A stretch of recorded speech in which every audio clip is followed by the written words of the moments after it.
Salam, selamat siang sahabat terkasih.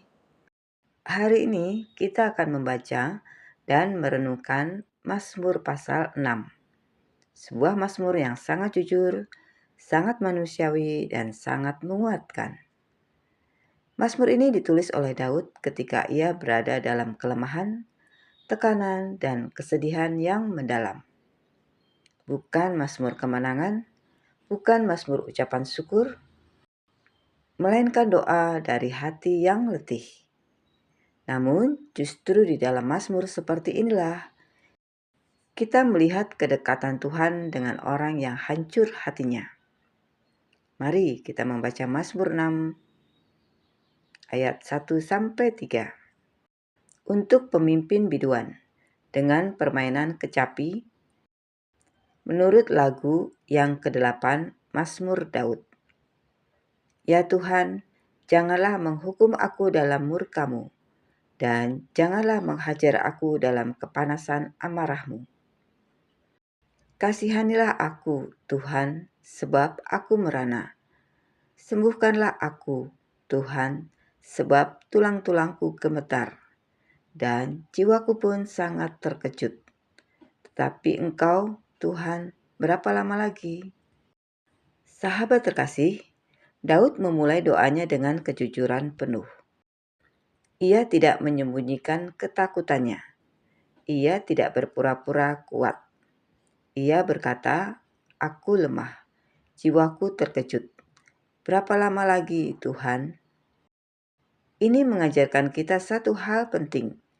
Tuhan tidak menolak doa yang lahir dari kelemahan. Ketika kita merasa iman goyah, hati gelisah, tubuh lelah, jiwa gemetar, kita tetap boleh datang kepada Tuhan apa adanya. Mazmur ini menegaskan bahwa doa tidak harus sempurna untuk didengar Tuhan. Mazmur 6 ayat 4-5. Kembalilah pula Tuhan, luputkanlah jiwaku. Selamatkanlah aku oleh karena kasih setiamu. Sebab di dalam maut tidaklah orang ingat kepadamu. Siapakah yang akan bersyukur kepadamu di dalam dunia orang mati? Sahabat terkasih, Daud tidak mendasarkan doanya pada kebaikannya sendiri, tetapi pada kasih setia Tuhan. Ia berkata, "Selamatkanlah aku oleh karena kasih setiamu." Seringkali kita merasa tidak layak berdoa, terlalu banyak kesalahan, terlalu jauh dari Tuhan. Namun, firman Tuhan mengingatkan, kita diselamatkan bukan karena kita baik, tetapi karena Tuhan setia. Kasih setia Tuhan adalah dasar pengharapan kita, bahkan saat hidup terasa gelap. Mazmur 6 ayat 6-7. Lesu aku karena mengeluh. Setiap malam aku mengenangi tempat tidurku. Dengan air mataku aku membanjiri ranjangku. Mataku mengidap karena sakit hati, rabun karena semua lawanku. Sahabat terkasih, ayat-ayat ini menunjukkan bahwa air mata tidak bertentangan dengan iman. Justru air mata seringkali menjadi bahasa doa yang paling jujur. Daud tidak berkata, "Aku kuat, aku baik-baik saja." Ia berkata, "Aku payah, aku menangis, aku lelah." Firman Tuhan menghibur kita hari ini. Menangis di hadapan Tuhan bukan tanda kalah, melainkan tanda kita masih berharap. Air mata yang jatuh di hadapan Tuhan tidak pernah sia-sia. Mazmur 6 ayat 8-10.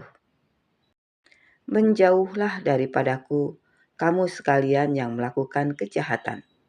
Sebab Tuhan telah mendengar tangisku. Tuhan telah mendengar permohonanku.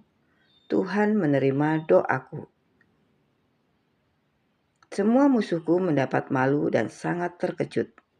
Mereka mundur dan mendapat malu dalam sekejap mata. Sahabat terkasih, mari kita perhatikan perubahan besar yang terjadi. Keadaan belum tentu langsung berubah, tapi iman Daud sudah berubah. Ia berkata dengan penuh keyakinan, Tuhan mendengar, Tuhan menerima, Tuhan tidak diam. Inilah puncak Mazmur 6.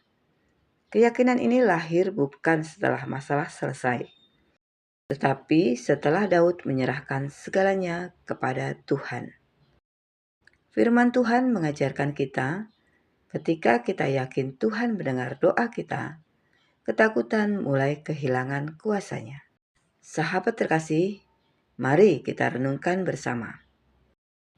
Apakah hari-hari ini kita sedang lelah secara batin? Apakah doa kita lebih banyak air mata daripada kata-kata? Apakah kita merasa Tuhan diam? Mazmur 6 menjawab dengan jelas. Tuhan mendengar suara tangis kita. Tuhan menerima doa kita. Bukan karena doa kita panjang, bukan karena iman kita selalu kuat, tetapi karena Tuhan setia. Sahabat terkasih, mari kita berdoa bersama. Bapa yang penuh kasih, terima kasih untuk firman-Mu hari ini. Melalui Mazmur 6, Engkau mengingatkan kami bahwa Engkau dekat dengan hati yang hancur dan tidak menolak doa yang lahir dari kelemahan. Kami percaya Tuhan, Engkau mendengar setiap seruan, Engkau menerima setiap doa, dan Engkau bekerja pada waktu-Mu yang indah. Kuatkan hati kami hari ini, dan ajari kami untuk terus berharap kepadamu. Dalam nama Tuhan Yesus Kristus, kami berdoa dan mengucap syukur. Amin. Sahabat terkasih, terima kasih sudah bersama-sama dalam pembacaan Alkitab hari ini. Kiranya firman Tuhan hari ini memberi kekuatan kepada semua yang sedang lelah, berjuang, dan membutuhkan penguatan dari Tuhan. Firman Tuhan selalu menemukan hati yang tepat pada waktunya. Sampai jumpa di pembacaan Alkitab berikutnya. Selamat beraktivitas. Tuhan Yesus memberkati.